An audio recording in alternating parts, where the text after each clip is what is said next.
Hello students. So in the previous class we discussed about differential calculus.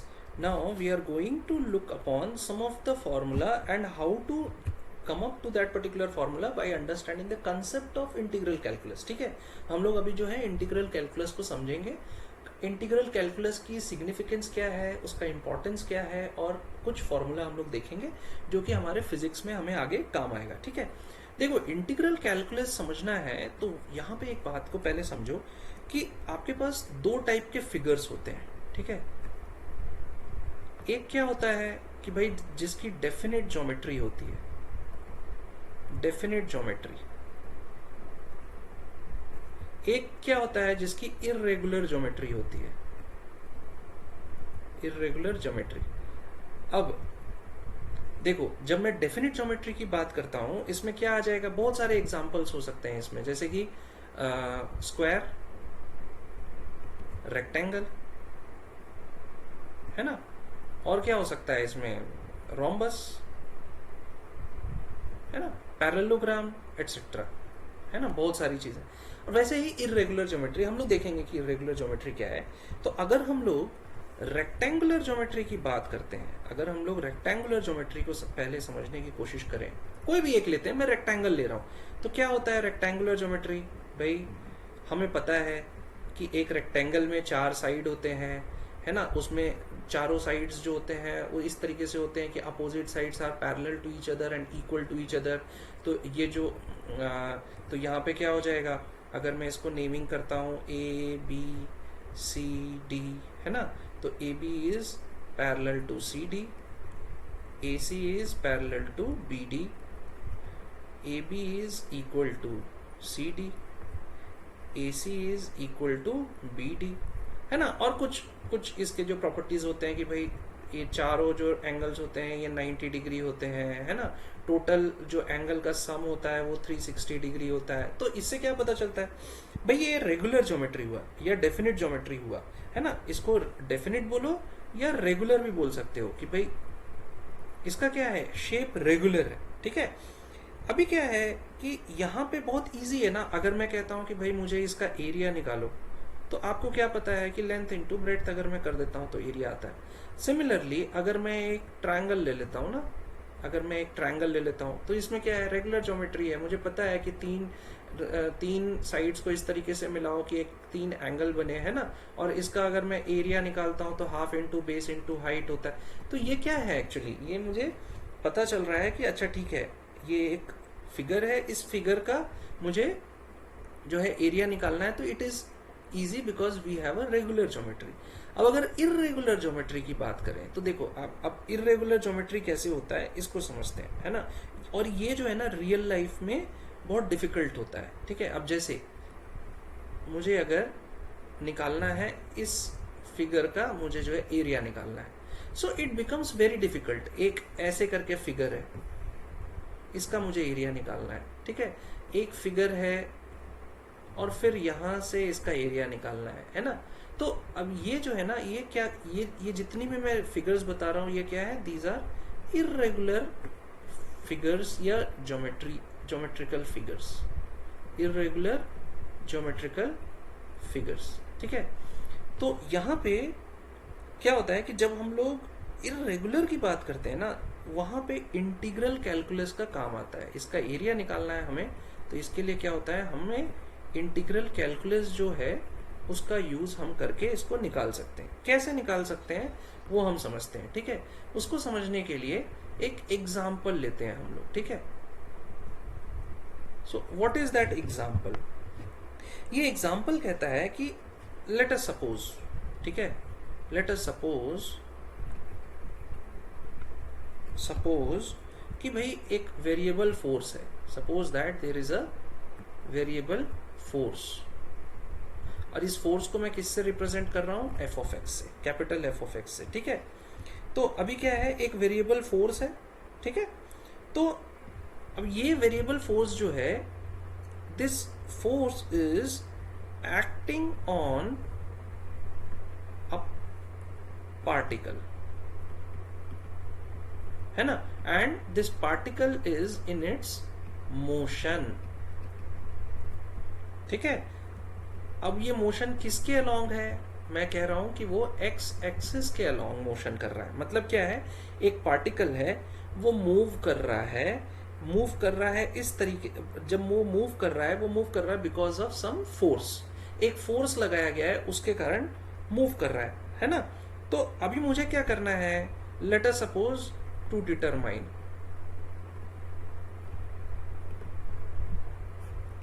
What to determine, भाई मुझे पता करना है कि वर्क डन कितना हुआ। ठीक है, work done by the force,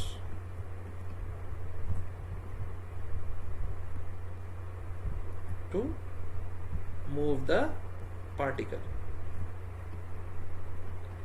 इसको इस तरीके से समझो। ठीक है, मान लो कि यहां पे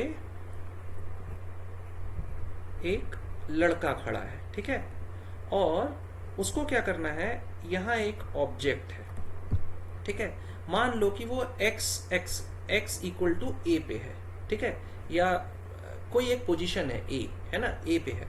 अब वो क्या किया, इस लड़के ने, वो लड़का यहाँ पे आया, ठीक है, और उसके बाद उसने क्या किया, इसको धक्का लगाया। ठीक है, अब वो धक्का किस तरीके से लगा रहा है, एक्स डायरेक्शन में ही लगा रहा है, इसी डायरेक्शन में। ठीक है, तो वो क्या हुआ, मूव हो गया। ठीक है, तो x equal to let us suppose वो b पे जाके रुक गया, है ना। उसने क्या किया, a से स्टार्ट किया और b पे उसने ऑब्जेक्ट को धक्का, b तक धक्का लगाया। तो मैं ये जानना चाहता हूं कि ये जो लड़का है, ये जो बॉय है, this boy has done some work, कुछ काम किया है ना। तो वो कितना काम किया है, कैसे किया है, उस फोर्स को लगाने में एक फोर्स लग रहा है ना, तो वो जो वर्क किया है वो मुझे पता करना है। ठीक है, तो इसको हम लोग ग्राफिकल समझने की कोशिश करते हैं। सेम प्रॉब्लम को ग्राफिक्स कैसे हम लेते हैं, मान लो कि this is your x axis and what is this is your, जो तुम्हारा वाई एक्सिस है, इस पे हम लोग क्या कर रहे हैं, फोर्स को ले रहे हैं, एफ ऑफ एक्स को। ठीक है, अब मैं क्या बोलता हूं, दो पॉइंट है यहाँ पे, ठीक है, एक पॉइंट क्या है ए और एक पॉइंट क्या है बी। ठीक है, और ए और बी के बीच में कुछ फोर्स लग रहा है एफ। ठीक है, समझ में आया, ये क्या है तुम्हारा, भाई फोर्स क्या है यहाँ पे, आप अगर देखो, अगर इसी फोर्स की वैल्यू को, अगर ये जो आपका फोर्स है, इसको अगर यहाँ पे लेके जाओ, तो ये क्या है, फोर्स, कांस्टेंट फोर्स लग रहा है ना। यहाँ पे अगर कांस्टेंट नहीं होता फोर्स, तो कभी जो है वो ये स्ट्रेट लाइन नहीं बनता, है ना। एक फोर्स की वैल्यू है, लेट अस सपोज कुछ वैल्यू है 5, है ना, 5 न्यूटन, तो 5 वैल्यू है, तो वो कांस्टेंट फोर्स है। कौन सा है कांस्टेंट फोर्स, ये F, है ना, एक कांस्टेंट फोर्स लगा, और x डायरेक्शन में हमने क्या किया, एक पर्टिकुलर ऑब्जेक्ट को A से उठा के हमने B, मतलब A से खिसका के B तक ले गए हम उसको। ठीक है, तो यहां पे क्या होगा, एरिया अगर मुझे निकालना है तो बहुत सिंपल हो जाएगा एरिया। अगर मैं इसका एरिया निकालना चाहूं तो वो क्या हो जाएगा, एरिया कैसे निकालोगे, है ना, ये रेक्टेंगुलर टाइप का दिख रहा है ना आपको, तो कैसे निकालोगे एरिया, ये वैल्यू क्या है y पे f, यहाँ पे ये जो वैल्यू है ये क्या कहलाएगा, b माइनस ए, है ना, जो भी वैल्यू आएगी वो क्या आएगी, b से a माइनस करोगे तो ये बीच की वैल्यू आएगी। तो एरिया कैसे निकलेगा, f इंटू बी माइनस ए, है ना। तो ये क्या हो गया, ये बहुत इजी हो गया। लेकिन मान लो ये क्या है, मान लो ये a पॉइंट है, अब मान लो हमारे पास एक b पॉइंट है, ये क्या बोलता है कि सेम, अब जो है सिचुएशन सेम है, ये x एक्सिस है, ठीक है, सिचुएशन सेम है, ये y एक्सिस बनाया मैंने, ये x एक्सिस बनाया मैंने, ठीक है, और सेम ये f ऑफ x हो गया यहाँ पे। ठीक है, यहाँ पे दो पॉइंट हो गया, एक हो गया a, एक हो गया b। ठीक है, और मैंने क्या किया, अब फोर्स को कांस्टेंट ना रख के फोर्स को वेरी किया। कैसे, यहाँ पे किसी एक पर्टिकुलर वैल्यू ऑफ फोर्स पे स्टार्ट किया, फिर मेरा फोर्स क्या हुआ, डिक्रीज हो गया, फिर मैंने धीरे से उस फोर्स को इंक्रीज किया बी तक, ठीक है। तो यहाँ पे अगर मुझे इसकी अगर जो है वैल्यूज निकालनी है, ठीक है, ए और बी के बीच में अगर नॉन यूनिफॉर्म फोर्स लगाया मैंने, वेरिंग फोर्स लगाया अगर मैंने, ठीक है, तो ये निकालना जो है समवॉट डिफिकल्ट होता है। और हम ये समझते हैं कि अब इंटीग्रल कैलकुलस का यूज करके कैसे इसको हम निकाल सकते हैं, ठीक है। तो कैसे निकाल सकते हैं इसको समझते हैं। देखो ये जो कर्व बन रहा है इसको हम बाहर निकाल लेते हैं, ठीक है। तो क्या कर्व बन रहा है इसको हम एक बार पहले बना लेते हैं। ये कर्व क्या बन रहा है, ये देखो ये कर्व बन रहा है, ठीक है। तो इसको मैं क्या करता हूं,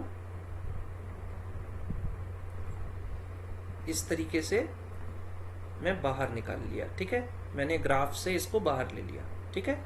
अब मैं इसमें जो वैल्यूज हैं उनको स्पेसिफाई करता हूं। तो देखो ये तो ए था, ठीक है, ये क्या था, बी था, फाइन। अब मैं क्या करूंगा, इसको छोटे छोटे इंटरवल्स में मैं डिवाइड करूंगा, छोटे छोटे एरियाज में इसको मैं डिवाइड करूंगा एक्स एक्सिस को, ठीक है। Large number of small area intervals, ठीक है, मतलब बहुत छोटे बहुत छोटे। तो देख लेते हैं कि वो कैसे कैसे किया जाएगा। देखो मान लो कि ये एक छोटा सा एरिया है, बहुत छोटा सा एरिया है, ठीक है। ये तो क्या है, समझाने के लिए मैं आपको बता रहा हूँ। ऐसे बहुत छोटे छोटे एरियाज हम ले सकते हैं, ठीक है। तो कैसे लेंगे, अगर इसी को लेंगे तो कैसे लेंगे, एक ये हो गया, दो हो गया, तीन हो गया, इस तरीके से बढ़ते जाएगा, है ना। अभी मैं एक एरिया लेके आपको बताता हूँ कि कैसे सॉल्व करना है, ठीक है। तो अभी क्या है, मान लो कि जो a है इसको मैं क्या ले लेता हूं, इसको मैं लेबल कर लेता हूं a इज x0, ठीक है। तो अब x0 से कैसे बनेगा, तो पहला जो एरिया बनेगा वो क्या बनेगा, x0 से x1 तक, ठीक है। दूसरा क्या होगा, x1 टू x2, तीसरा होगा x2 टू x3, है ना। ऐसे बढ़ते जाएगा, कहां तक जाएगा, जब तक वो xn-1 टू xn नहीं हो जाता, है ना। मतलब हमने क्या किया, अब जब xn-1 xn हुआ, इसका मतलब क्या किया हमने, ये पूरे एरिया को छोटे छोटे स्मॉल इंटरवल्स में इस तरीके से डिवाइड किया कि हमारे पास n इंटरवल्स आ चुके हैं अब, है ना। तो x0 कौन सा होगा, जो एथ पार्ट है, x0 इनिशियल है ना, तो x0 ये हुआ। कहीं बीच में हम क्या करेंगे, इसको xi-1 ले लेंगे इस पॉइंट को, और इस पॉइंट को xi ले लेंगे, ठीक है। और bth वाला जो पॉइंट है ये क्या होगा, nth होगा, है ना। हमने n इंटरवल्स में इसको क्या किया है, डिवाइड कर लिया है, करेक्ट। अब ये हमारे पास बन के आ गया, ठीक है। अब मुझे क्या करना है, हमारे कितने स्ट्रिप्स आ गए, n स्ट्रिप्स आ गए, ठीक है। हमारे पास कितने स्ट्रिप्स आ गए, n स्ट्रिप्स। स्ट्रिप्स किसको कह रहे हैं वो भी समझ लो, स्ट्रिप्स कह रहे हैं इस पोर्शन को। ये जो पोर्शन दिख रहा है ना, ये पोर्शन एक स्ट्रिप कहलाएगा, ठीक है। अब अगर इसको ध्यान से देखो, बहुत ध्यान से देखो अगर आप, तो ये जो है ये अप्रोक्सीमेटली एक रेक्टेंगल बन रहा है ना, अप्रोक्सीमेटली एक रेक्टेंगल बन रहा है। ऊपर में थोड़ा सा जो है कर्व्ड है, बट अप्रोक्सीमेटली एक रेक्टेंगल बन रहा है। तो हम इसको एक पूरा, अगर ये तो क्या है, मैंने बहुत बड़ा एक जो है स्ट्रिप लिया है, अगर इसको और मैं एकदम पास से ले जाऊं तो देखो ये अप्रोक्सीमेटली एंगल बनेगा और नियर टू एक रेक्टेंगल बनेगा। तो उस रेक्टेंगल को मैं बाहर निकालता हूं, ठीक है। इस रेक्टेंगल को मैं क्या करता हूं, मैं बाहर निकाल लेता हूं। अगर ये रेक्टेंगल बाहर निकल गया, जो अप्रोक्सीमेटली एक रेक्टेंगल बन रहा है, ठीक है, तो इसमें नीचे क्या है, xi-1 और xi, ठीक है। और यहाँ पे क्या है, यहाँ पे क्या है, f ऑफ x है, ठीक है। इसका जो ये वाला पोर्शन क्या है, f ऑफ x, हमने f ऑफ x लगाया है, ठीक है। तो xi पे लगाया है, तो हमारा जो फोर्स होगा ith स्ट्रिप पे वो क्या हो जाएगा, f ऑफ xi। और सिंस ये पूरा एरिया नहीं है, ये स्मॉल एरिया है, तो मैंने बताया था वेरी वेरी स्मॉल क्वांटिटी के लिए हम कैसे डिनोट करते हैं उसको डिनोट करते हैं हम लोग डेल्टा से। तो area of this particular strip delta A I, because ये किसका है, ith, area of ith strip, है ना। तो डेल्टा ए आई हो जाएगा, डेल्टा ए आई क्या हो जाएगा, f ऑफ xi। कहां से निकालोगे इसको यहीं से निकालोगे, ये जो यहाँ पे लिया था ना f इंटू बी माइनस ए, है ना, तो F of x i into क्या हो जाएगा बी माइनस ए, बी क्या है यहाँ पे एक्स आई, माइनस ए क्या हो जाएगा minus x i minus one. ठीक है, तो इसको हम लोग और क्या लिख सकते हैं, इसको हम ऐसे लिख सकते हैं f of x i into delta x, है ना, where delta x is change in the value of x that is x i minus one, है ना, ये सब्सक्रिप्ट वाला एक्स आई माइनस वन है। हाँ, तो ये जो डेल्टा एक्स है what is this, this is the width of strip. ठीक है, अब हमें क्या समझ में आ गया भाई, विड्थ मिल गया। अब मैं क्या बोलता हूं, अब हम एक का एरिया निकाल लिए। ठीक है, अब अगर हमें क्या निकालना है, n नंबर ऑफ स्ट्रिप्स का एरिया निकालना है, where n is very very very large. मतलब क्या हुआ कि यहां पे मैंने जो है आपको एक स्ट्रिप दिखाया है, ऐसे n स्ट्रिप्स हैं, हो सकता है वो लैक्स ऑफ स्ट्रिप्स हो, वो 10 लैक्स ऑफ स्ट्रिप्स हो, वो बहुत बड़ा क्वांटिटी है ना। तो हम इसको कैसे रिप्रेजेंट करते हैं, n टेंड्स टू इंफिनिटी। ठीक है, सॉरी यहाँ पे क्या है स्मॉल n हमने लिया है ना, तो यहाँ कैपिटल N स्ट्रिप्स हैं, तो n टेंड्स टू क्या हो जाएगा इंफिनिटी। ठीक है, तो जब हम n टेंड्स टू इंफिनिटी ले रहे हैं तो, और इसका अगर एरिया हम निकालने की यहाँ पे कोशिश करेंगे, तो ये एरिया क्या होगा, ये एरिया होगा भाई जो आपका डेल्टा ए आई है वो तो रहेगा ही, लेकिन हम क्या करेंगे, जो भी i की वैल्यू 1 से लेके n तक है वो पूरे का समेशन कर देंगे। ये समेशन सिग्मा का ऑपरेशन होता है। ये सिग्मा ऑपरेशन क्या बताता है, मैंने आपको बताया था ना, x0 से x1 के बीच का जो एरिया है वो निकाल लो।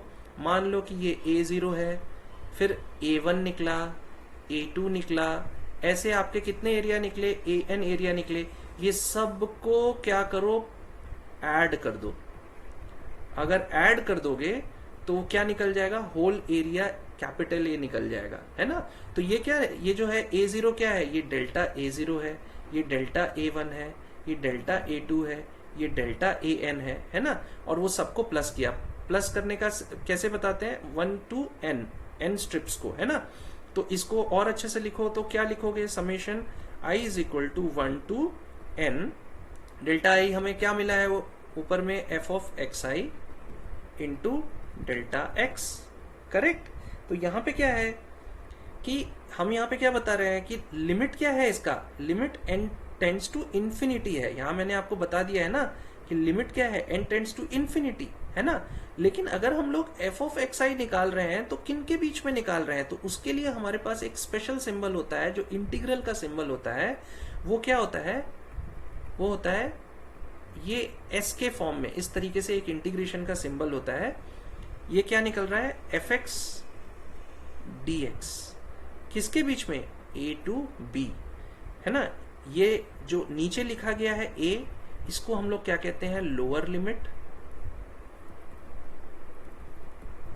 ऑफ इंटीग्रेशन, और जो b लिखा है उसको हम कहते हैं अपर लिमिट ऑफ इंटीग्रेशन। समझ में आ रहा है। तो अगर हम लोग लिमिट, तो यहां पे हम क्या बता रहे हैं, ये जो हम लोग ये साइन दे रहे हैं, ये साइन क्या कहता है, इंटीग्रल का साइन होता है। ठीक है, आपको मैंने बहुत सारी चीजें बताई है, उसमें ये समझना बहुत जरूरी है। ठीक है, कि एरिया कैसे निकलेगा पूरे का, भाई इट्स वेरी डिफिकल्ट ना।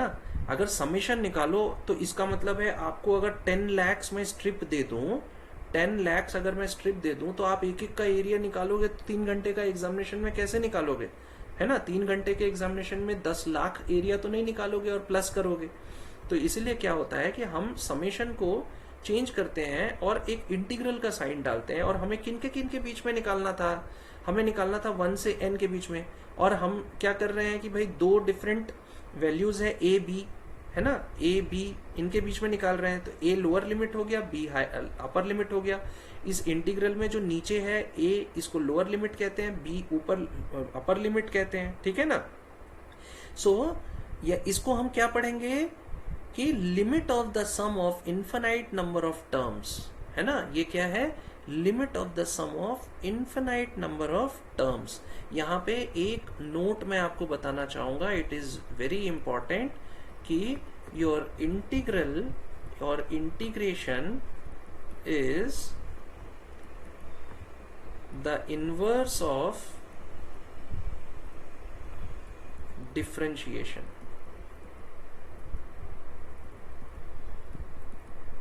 ठीक है, तो अगर मैं कहता हूं आपको, सपोज दैट कि there is a function gx, the function gx, है ना, is a derivative of, let us suppose gx has derivative as fx। मतलब अगर आप gx का डेरिवेटिव निकालो, डिफरेंशिएशन करो, तो आपको क्या मिलेगा, fx। तो इसका मतलब क्या होता है, implies that gx is equal to integration of fx dx। यही मैंने यहाँ पे बताया था कि भाई integration is the inverse of differentiation, है ना। तो ये क्या हुआ, gx is equal to integration of fx dx हो जाएगा। तो fx क्या हो जाएगा, d by dx of gx। ये बहुत इंपॉर्टेंट पार्ट है, इसको भी समझो, ठीक है। तो यहाँ पे लोअर और अपर लिमिट अगर होता है, यहाँ पे मैंने क्या बताया था कि इंटीग्रल कैलकुलस में दो इंपॉर्टेंट टर्म्स होता है, डेफिनिट और इनडेफिनिट, ठीक है। तो अगर हम लोग डेफिनिट इंटीग्रल की बात करते हैं, डेफिनिट इंटीग्रल की, तो डेफिनिट इंटीग्रल में लोअर एंड अपर लिमिट्स होते हैं। अगर आपको लोअर और अपर लिमिट्स मिलते हैं तो उनको हम क्या कहते हैं, डेफिनिट इंटीग्रल। और इनडेफिनिट इंटीग्रल्स की बात अगर कहते हैं, अच्छा यहाँ लोअर और अपर लिमिट्स जो होंगे वो क्या होंगे, नंबर्स होंगे, ठीक है ना। अगर इनडेफिनिट इंटीग्रल की बात करते हैं तो कोई लिमिट नहीं होता है इसमें, देयर इज नो लिमिट, ठीक है। और इंटीग्रल जो होता है वो क्या होता है, फंक्शन होता है, फाइन। तो एक फंडामेंटल जो थ्योरम है इंटीग्रल के बारे में वो हम देख लेते हैं। अगर मैं आपको कहता हूं कि मुझे आप integration of fx dx calculate करके बताओ, ठीक है, within interval a to b, lower limit a है, अपर लिमिट b है। मैंने यहाँ पे क्या बता दिया है कि भाई gx हैज डेरिवेटिव fx, तो fx dx अगर करोगे तो मुझे क्या मिलेगा, gx। तो मेरा आंसर क्या आया, gx आया इंटीग्रेशन पे। तो gx को मैं a और b के बीच में निकालूंगा, तो it will be equivalent to what, gb minus ga, ठीक है। इसको एक एग्जाम्पल से समझते हैं, बिकॉज ये समझने में मुश्किल हो रहा होगा आपको। मान लो कि fx की वैल्यू क्या है, x², ठीक है। अगर मैं कहता हूं मुझे fx का इंटीग्रेशन करके बताओ, ठीक है, तो अब यहाँ पे हमें एक फॉर्मूला समझना बहुत जरूरी है। अगर मैं कहता हूं कि भाई integration of x of n, ठीक है, integration of x of n dx मुझे निकाल के बताना है, तो इसका फॉर्मूला होता है x of n+1 divided by n+1। इससे क्या निकलेगा आपका, integration of x raise to n, और यही है आपका, ठीक है। ये फॉर्मूला याद रखो, हाँ, ये अभी कैसे आया, क्या आया, इसका कोई बेनिफिट नहीं होगा, आप जबरदस्ती अपना टाइम वेस्ट करेंगे। जब आप 12th में डिफरेंशियल और इंटीग्रल कैलकुलस पढ़ोगे तो वहां पे आपको ये बहुत अच्छे से डिटेल में पढ़ना है, सारे फॉर्मूला याद करना है। अभी आप इतना याद कर लो, जितना मैं बता रहा हूं उतना याद करो, क्लास में पढ़ाते समय मैं और बताते जाऊंगा, ठीक है। तो अब मुझे क्या करना है, example f of x equal to x², ठीक है, और मुझे इसको इंटीग्रेट करना है for a is equal to 1 and b is equal to 2, ठीक है। तो इसका मतलब क्या हुआ, मुझे इंटीग्रेट करना है x² dx 1 से 2 के बीच में। अब फॉर्मूला लगा दो, x² 2 है ना, n की वैल्यू क्या है यहाँ पे 2 है, तो x to the power 2 + 1 divided by 2 + 1। Answer क्या आएगा, x to the power 3 divided by 3, और इसको आप क्या करोगे, एक यहाँ पे 1 लिखो, यहाँ 2 लिखो। अब ये 2 को सब्सटीट्यूट कर दो किसमें, x की वैल्यू के उसमें, तो 2 क्यूब क्या हो जाएगा 8/3 माइनस 1 क्यूब क्या हो जाएगा 1/3, आंसर क्या आएगा 7/3। तो ये जो GB माइनस GA है वो यही GB माइनस GA है ना। B की वैल्यू यहाँ पे पुट किया है तो आंसर आया है। इस तरीके से हम लोग क्या करते हैं कि फॉर्मूला निकालते हैं, है ना। तो ये बहुत ही सिंपल तरीके से बना। अच्छा, मैंने आपको क्या बताया कि भाई अब इंटीग्रल का उल्टा क्या होता है, डिफरेंशियल होता है। यहाँ x³/3 आपका गिवन है ना, यहाँ पे क्या गिवन है, आपने जब इंटीग्रेशन किया तो आपको क्या मिला, आपको जो है जो है इंटीग्रेशन का आंसर क्या आया, x³/3 आया, ठीक है। तो अब ये इनवर्स होता है, कैसे प्रूफ करोगे, आप डिफरेंशिएशन कर दो x³/3 का, ठीक है। तो यहाँ पे 1/3 कांस्टेंट है, मैंने आपको बताया था कि अगर कांस्टेंट होता है उसको बाहर निकाल दो, तो 1/3 d/dx ऑफ x³, ठीक है। अब हम थोड़ा सा ऊपर चलते हैं और एक फॉर्मूला देख लेते हैं जो मैंने आपको यहाँ पे बताया था कि भाई अगर वो x³ है, देखो AU है, इसमें a की वैल्यू 1/3 है, मैंने बाहर निकाल दिया। अब x³ की बात हो रही है, अब x³ क्या है, तो xn, n into x n minus 1, correct. तो n into x n minus 1, n की वैल्यू यहाँ पे क्या है 3 है, तो क्या हो जाएगा 1/3 इंटू 3 इंटू एक्स स्क्वायर हो जाएगा, 3 कैंसिल हो गया, आंसर क्या आया x²। तो देखो क्या हुआ, जब x² का इंटीग्रेशन किए तो निकला x³/3 और x³/3 का डिफरेंशिएशन किए तो क्या निकला x²। इसका मतलब क्या हुआ कि वो दोनों क्या होते हैं, इनवर्स होते हैं, करेक्ट। अब ज्यादा टाइम ना लेते हुए कुछ फॉर्मूला हम देख लेते हैं इंटीग्रल कैलकुलस का, ठीक है, जो कि आपको काम आने वाला है इन योर फिजिक्स, ठीक है। तो पहला फॉर्मूला जो है वो है आपका, अगर मैं कहता हूं इंटीग्रेशन ऑफ xn dx, तो xn dx ऐसे लिखा जाता है, हाँ, तो xn+1 डिवाइडेड बाई n+1 मैंने अभी आपको बताया, लेकिन for all n should not be equal to -1, क्यों, क्योंकि n इक्वल टू अगर -1 हो जाएगा तो -1 + 1 0 हो जाएगा, -1 + 1 0 हो गया, नीचे 0 हो गया, तो इसकी वैल्यू क्या आ जाएगी, इन्फिनिटी आ जाएगी। 0 से नॉन डिवाइडेबल होता है ना, कोई नंबर 0 से डिवाइड नहीं होता है, तो इसलिए n कभी भी इक्वल टू -1 नहीं होना चाहिए। दूसरा होता है, अगर मैं कहता हूं इंटीग्रेशन 1/x dx, ठीक है, तो it will be equal to what, ln x। अभी देखो, जब मैंने आपको डिफरेंशिएशन बताया था तो फॉर्मूला यहाँ पे बताया था मैंने आपको, ln x का डिफरेंशिएशन 1/x है, तो 1/x का इंटीग्रेशन क्या हो जाएगा, ln x हो जाएगा, करेक्ट। लेकिन for all your x should be always greater than 0। Again अगर यहाँ पे x 0 ले लोगे तो 1/x तो वैसे ही नॉट डिफाइंड हो जाएगा, है ना। Similarly integration of sin x dx equal, तो इंटीग्रेशन ऑफ cos x क्या होता था, माइनस sin x, तो डिफरेंशिएशन ऑफ cos x क्या होता था, माइनस sin x, तो इंटीग्रेशन ऑफ sin x क्या हो जाएगा, माइनस cos x, उल्टा हो जाएगा, है ना। सिमिलरली अगर मैं लेता हूं integration of cos x dx, तो it will be equal to sin x, just उसका उल्टा होता है ना।